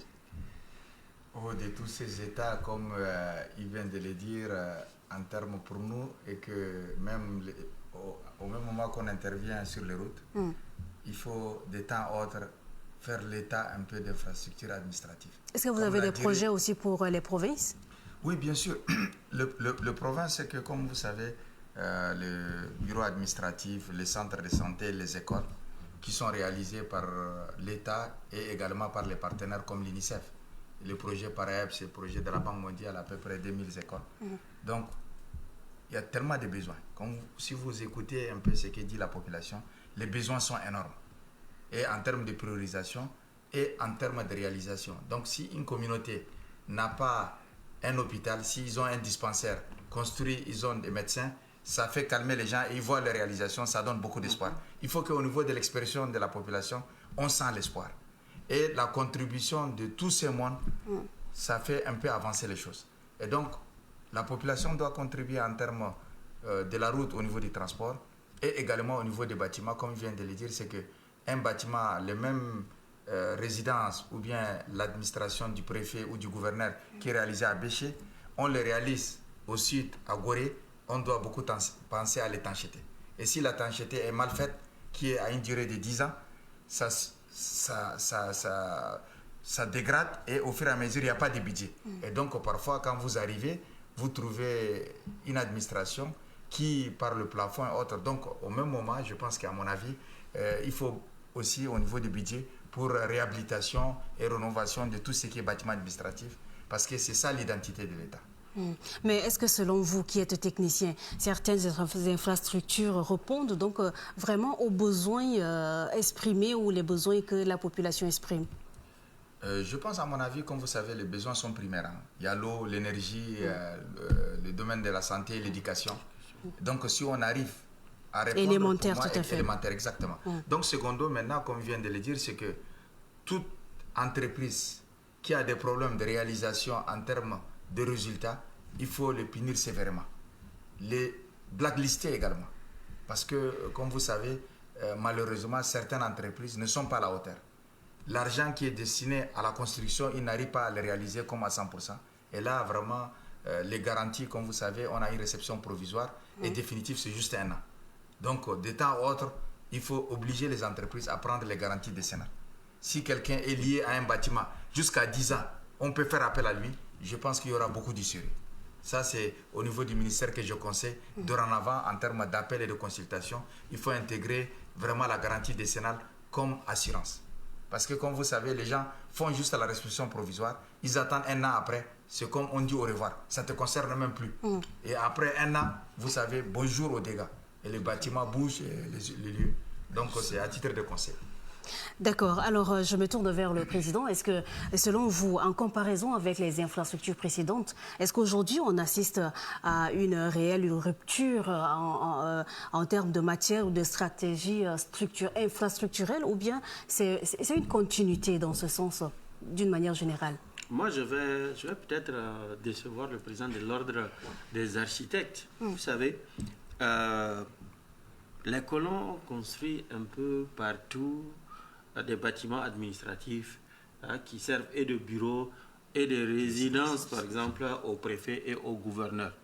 Je vous assure, ces bâtiments-là sont plus résistants que les bâtiments que les gens ont construits dernièrement. Oui. Et puis avec des matériaux durables. Et parfois, certains de ces bâtiments n'ont même pas de fer. Il n'y a pas de béton dedans. Je ne sais pas comment ils le font. Les Allemands l'ont fait dans le Mayo-Kébi Ouest. Quand vous voyez ces bâtiments aujourd'hui, vous vous dites, mais ces gens-là, ils réfléchissent comment? Des bâtiments qui ont 60 ans. Il suffit simplement de les rénover. Qui ont même un siècle. Et ces bâtiments sont plus résistants que les bâtiments construits par certains de nos architectes qui sont allés étudier et qui sont revenus. Qu'est-ce qui ne va pas? Vous voyez? Est-ce que le problème est dans la conception, dans la réalisation, dans le contrôle? Mais c'est ahurissant. Aujourd'hui, vous avez des bâtiments qu'on construit qui ne sont pas encore livrés ou réceptionnés, mais qui sont déjà fissurés. Dans certains bureaux aujourd'hui, quand vous allez en saison de pluie, ça sointe partout. Ce n'est pas du tout beau à voir. Sans oublier que dans ce pays, on a un réel problème qui est l'entretien des bâtiments publics. Quand vous allez aujourd'hui dans un bâtiment public, vous voyez, vous avez la nausée. Pourquoi? Parce que d'abord, il y a l'incivisme et il n'y a pas de service d'entretien. Je le dis beaucoup avec un pincement au cœur. Récemment, moi je suis allé au building, je suis monté à un étage, je vois de l'eau partout. Il n'a pas plu. Vous voyez, c'est de l'eau des toilettes qui sort, qui soigne dans les escaliers. Et personne, je vous assure, ne prend la peine de nettoyer cela. Il ne se plaint pas non plus. Non. Donc, il y a un problème non seulement d'entretien, mais je me demande, est-ce que c'est la qualité du ciment de nos jours qui est dégradée ou bien qu'est-ce qui se passe? L'architecte peut mieux nous répondre, mais à mon avis, je pense qu'il y a un sérieux problème de réalisation des infrastructures. Comme on l'a dit tout à l'heure, ceux à qui on donne les marchés, ils ne s'acquittent pas normalement de leurs devoirs. Ceux qui doivent les contrôler, ils ne le font pas. Pourquoi? Parce que lorsque vous voulez que prochainement on vous donne un autre marché, vous êtes obligé de fermer les yeux sur les malfaçons. Et souvent, ce sont des bâtiments inachevés qu'on réceptionne et que les gens commencent par utiliser. Et au bout d'un certain moment, les bâtiments sont fissurés, les gens sont obligés de les déserter pour aller peut-être se mettre sous les arbres et consommer. Malheureusement. Sinon, je voudrais un peu rebondir sur cet élément, cet aspect. Qu'est-ce qui se passe au niveau de tout marché public? Quand vous soumissionnez, vous n'avez que tout à béton. Donc vous n'avez pas l'option, comme il vient de le dire, matériaux locaux ou autres. Et c'est comme ça qu'on a conseillé au gouvernement d'ouvrir un peu cette fenêtre pour réduire le coût et aussi en termes de maintenir la main-d'œuvre locale. Actuellement, par exemple, je construis une école ou un centre de santé. Tu ne peux pas construire avec les matériaux locaux, c'est interdit. En termes même de marché. Parce que même en termes de devis, tu as que le béton. Donc, secondo, maintenant, en termes d'étanchéité ou autre, je peux dire que c'est un problème de qualification des entreprises. Quand on vient de citer des entreprises avec un encadrement, entre guillemets, occidental ou étranger, c'est parce qu'il y a une déontologie du métier. Souvent, les gens ne sont pas du métier, mais ils viennent chercher l'argent seulement du métier. C'est des opportunistes, on les appelle. Voilà. Actuellement, par exemple, pour nous, c'est une carrière. On est là dans le métier, on reste dans le métier, on a étudié, on ne fait que ça.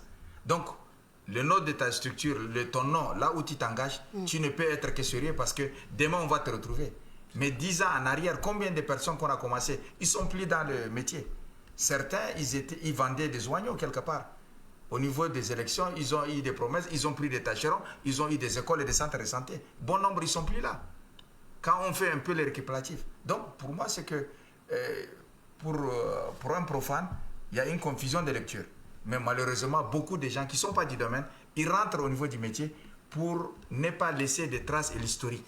Et donc, si vous voyez une entreprise qui a 20 ans d'existence, à mon avis, elle ne pourra pas jamais encore, au grand jamais, de faire n'importe quoi, ne serait-ce que pour préserver son nom. D'accord. Alors, je vais me tourner vers le DG. Le tour de la table déplore ici certaines entreprises qui ne sont pas sérieuses. Je me demande, qu'est-ce qui se passe avec les appels d'offres que vous lancez, par exemple, puisque vous êtes le DG des routes? Que dire aussi de ceux qui préfèrent parler hors micro sur certaines avenues qui seraient bitumées et réceptionnées, alors qu'en réalité, ce n'est pas le cas? En fait, comme il vient de le dire, généralement, les passations des marchés, c'est régi par les codes de marché public. Donc, généralement, chez nous, au niveau des infrastructures, comme c'est des grands ouvrages, c'est les appels d'offres qui sont privilégiés. Donc, actuellement, il y a même une note circulaire qui est sortie du gouvernement. Donc, tous les marchés seront attribués uniquement que par appel d'offres. Donc, là, je pense qu'au niveau des marchés publics, si vous préparez vos dossiers des appels d'offres et ils donnent l'avis, ils suivent le processus de passation des marchés, et une fois les marchés attribués à des entreprises qui sont qualifiées, je pense que l'exécution, ça ne pose pas de problème. Les appels d'offres, ça a toujours été comme ça, oui. Mais pourquoi les mêmes problèmes se répètent? En fait, les mêmes problèmes, ça peut arriver, c'est-à-dire si on ne respecte pas les cahiers de charges, ça peut arriver. Parce qu'une fois les marchés attribués à une entreprise qui exécute les travaux, l'État recrute aussi un bureau de contrôle. Le bureau de contrôle, il est collé à l'entreprise, il est là, sur le terrain, il suit de près l'exécution des travaux. Et c'est vrai, il y a des bureaux qui sont défaillants. Donc le ministère a eu à blacklister certains bureaux de contrôle qui sont défaillants. Et donc déjà, ça permet d'attirer l'attention des autres bureaux pour faire le travail bien fait.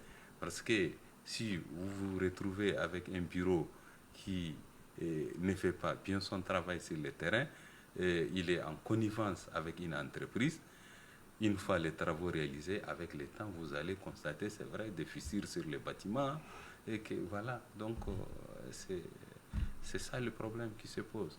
Mais quand même, des efforts sont en train d'être faits, surtout du côté du ministère, pour aussi sanctionner ces bureaux qui sont vraiment défaillants. Ouais. Voilà. Pourquoi faire recours toujours à la même entreprise alors que les résultats ne sont pas satisfaisants? Non, en fait, ce n'est pas la même entreprise. Donc, il y a beaucoup de marchés et c'est attribué par appel d'offres à plusieurs entreprises. D'accord. Donc, c'est beaucoup d'entreprises. Mais que dire aussi de cette voie dont je fais allusion? La superficie de quoi? Non, j'ai la supercherie. Ah, c'est d'accord. que quoi? Aujourd'hui, il y a des entrepreneurs, si vous me permettez le terme, hein, ils s'appellent comme ça des entrepreneurs, qui ont 3 entreprises dans les sacs, avec des noms différents. On parle des entreprises vous allez fictives. voir, lors d'une soumission d'une offre, 3 entreprises, mais qui appartiennent à un même individu, à une seule personne. En amont, la personne a déjà causé avec celui qui offre ou qui attribue le marché. Il sait parmi ces 3 marchés-là, lequel il va mettre tel prix pour que ce soit celui-là qui soit retenu. Le jour où il y aura un contrôle, on va sortir les 3 dossiers pour dire que, évidemment, il y a eu des soumissions d'offres et voilà, on a pris l'offre peut-être je ne sais pas si c'est la moins disante. Vous voyez un peu? Malheureusement, et contrairement à ce que le DG dit, on ne va pas citer les contemporains, mais aujourd'hui, certaines infrastructures que vous voyez en route ou dans la capitale en train d'être construites le sont par les mêmes entreprises. Et ces entreprises-là, il y a souvent des appels qui viennent directement de la présidence de la République. Attribuer tel marché à tel. Attribuer tel marché à tel. On ne cite pas les contemporains, mais ça se passe comme ça. Et je vous assure que dans de tels cas, même au sein du ministère, ils sont incapables de sanctionner ces gens-là. Vous voyez? Est-ce que c'est le cas, monsieur le DG? Non, ce n'est pas le cas. Ce n'est pas l'autorité suprême qui décide de l'attribution du marché. Les marchés sont régis par des règles de passation. Donc, très souvent, c'est les appels d'offres qui sont privilégiés. Et même si ce n'est pas un appel d'offres ouvert, c'est des appels d'offres de consultation restreinte, comme il est dit. Au minimum, on consulte 3 entreprises. Et ça, c'est des entreprises qui sont qualifiées d'abord dans les domaines qui sont consultés. Ils vont déposer leurs offres. Après analyse, comme il l'a dit, c'est les moins 10 ans qui gagnent le marché. Donc ça, ce n'est pas une autorité qui a instruit pour que... Moi, je crois qu'il faut comprendre le DG. Il faut comprendre le DG. On le comprend bien. On comprend le DG. Parce que parfois... Mais parfois, ça... On appelle d'en haut, un appel d'en haut. Mais qu'est-ce que le ministre peut faire? Le ministre est obligé de se plier, mais c'est des choses qui ne se disent pas. Ça, c'est entre les initiés. Ça reste entre les initiés. Ouais. Donc... Monsieur le DG, permettez ma question, puisque en faisant le tour, beaucoup ont préféré le dire hors notre micro ou hors caméra, qu'il y a certaines avenues qui sont bitumées, réceptionnées, alors qu'en réalité, c'est en terre battue, alors qu'en réalité, ce sont des pirogues qu'on dépose là à chaque saison de pluie. Qu'est-ce que vous en dites? C'est-à-dire la qualité de ces ouvrages-là. Non, pas la qualité. Si j'ai bien compris, Ce n'est pas construite. Si j'ai bien compris, Ce n'est pas Christiane, construite. on prend un exemple. Ouais. Il se raconte que l'axe qui part de rond-point Gazelle jusqu'à... Au grand marché, marché à 1000, non? Jusqu'à, par exemple, à Gassi, Ouais. serait déjà goudronné, réceptionné sur le papier, mais en réalité, sur Ce le n'est pas terrain, le cas. ce n'est pas le cas. En fait, je vais vous donner une information. Déjà, sur l'avenue Charles de Gaulle, nous étions instruits pour réhabiliter en urgence la section allant du rond-point Ancien Trésor jusqu'à rond-point BAC. Ça, c'est en première phase. Et la seconde phase du rond-point BAC, marché des Milles, jusqu'à l'avenue du Octobre. Donc, ces axes seront réhabilités en urgence.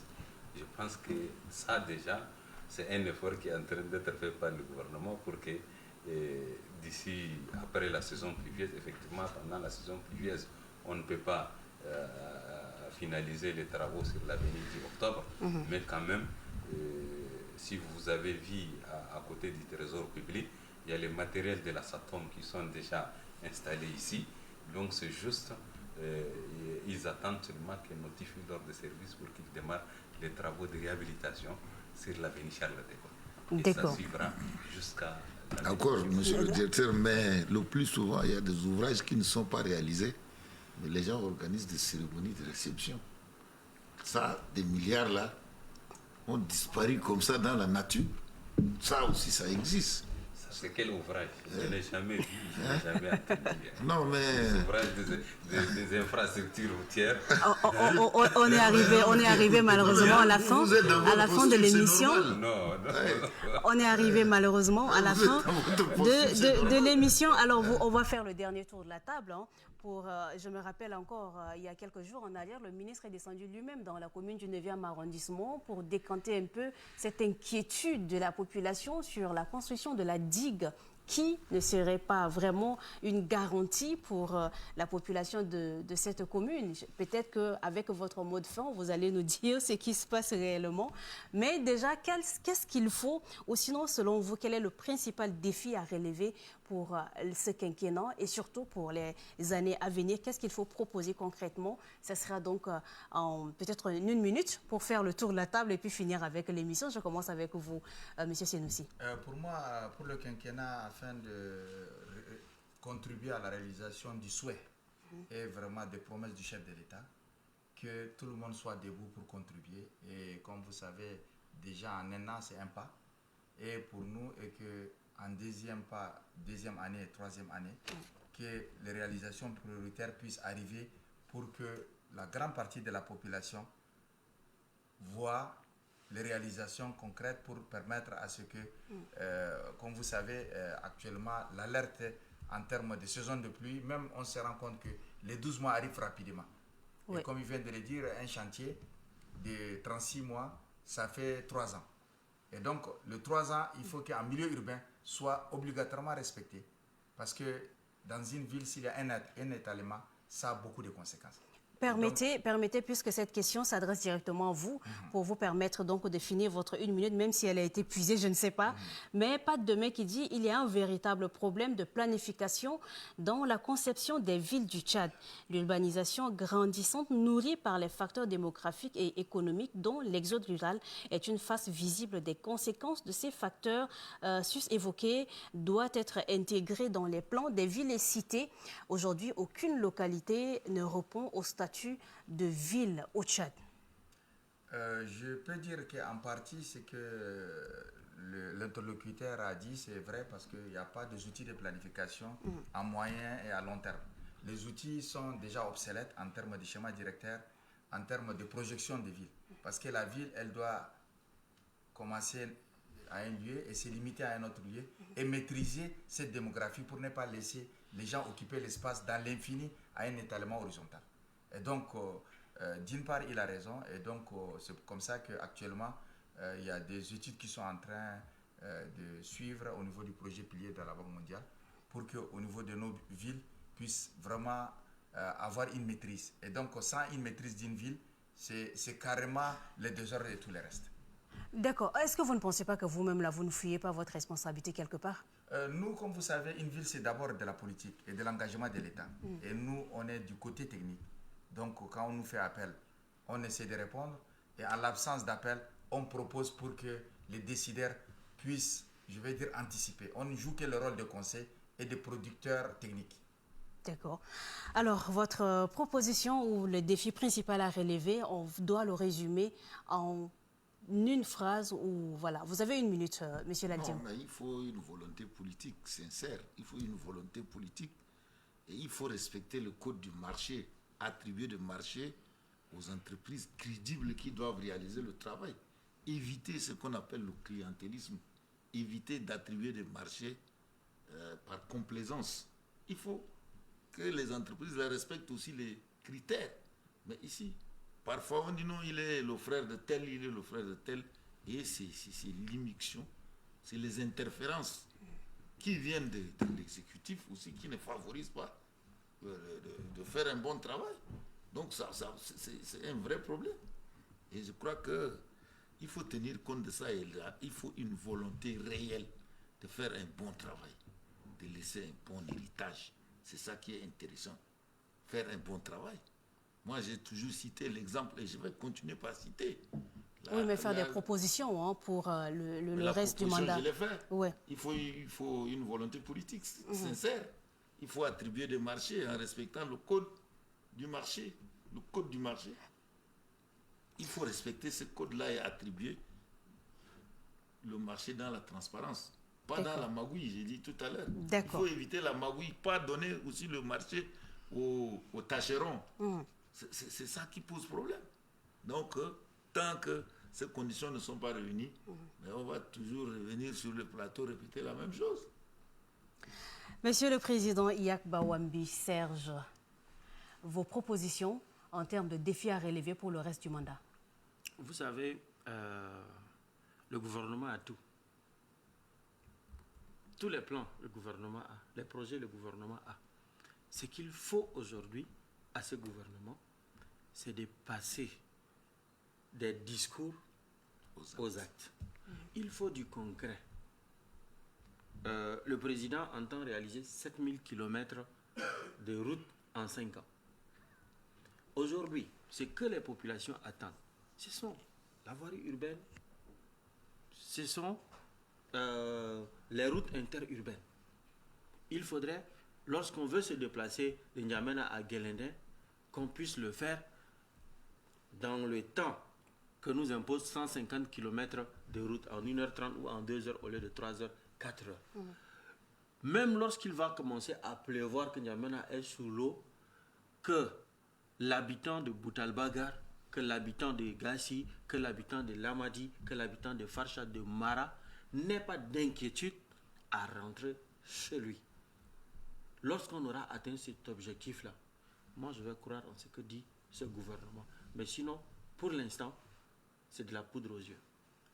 On aura compris votre position et on va finir avec vous, monsieur le DG.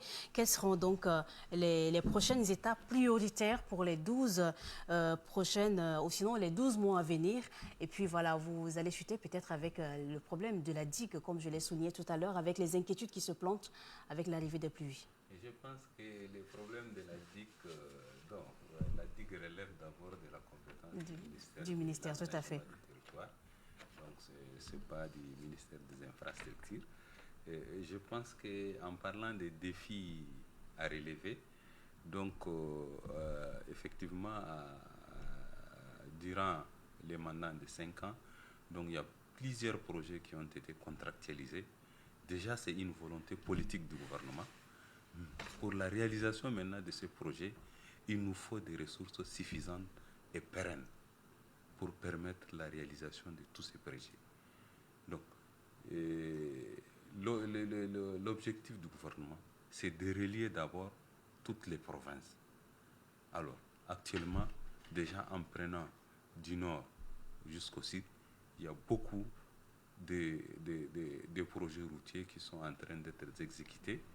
Donc, en prenant à partir de N'Djamena, donc nous avons la route d'Ourbali-Massenia, donc qui avait commencé avec le début du quinquennat du chef de l'État, et c'est un projet qui avance très bien, tout juste à côté ici.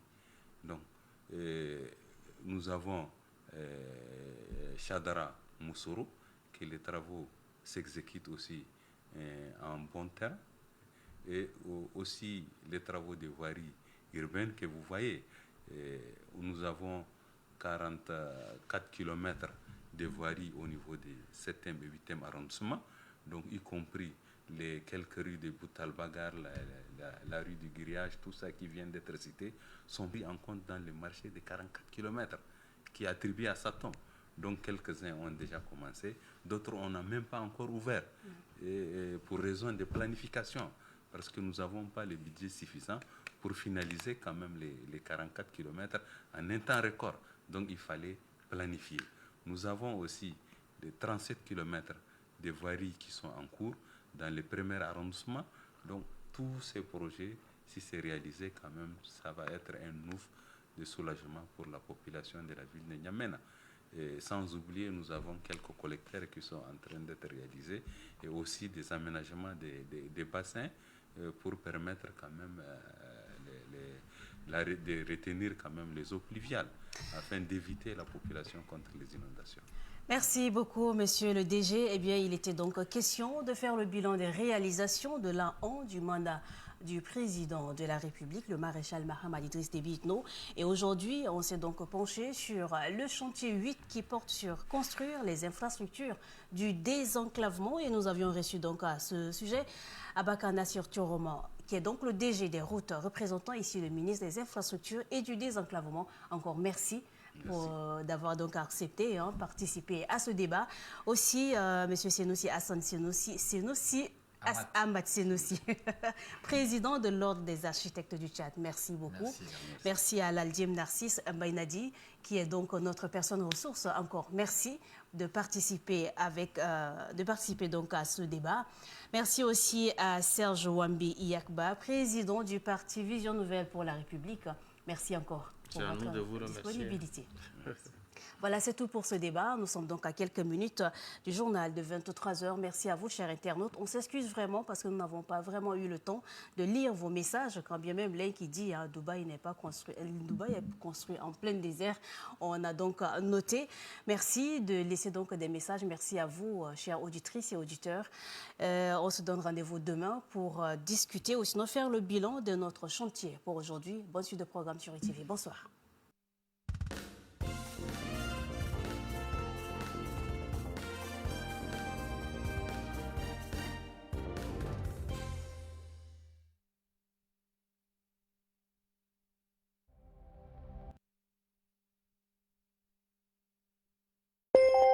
Electron TV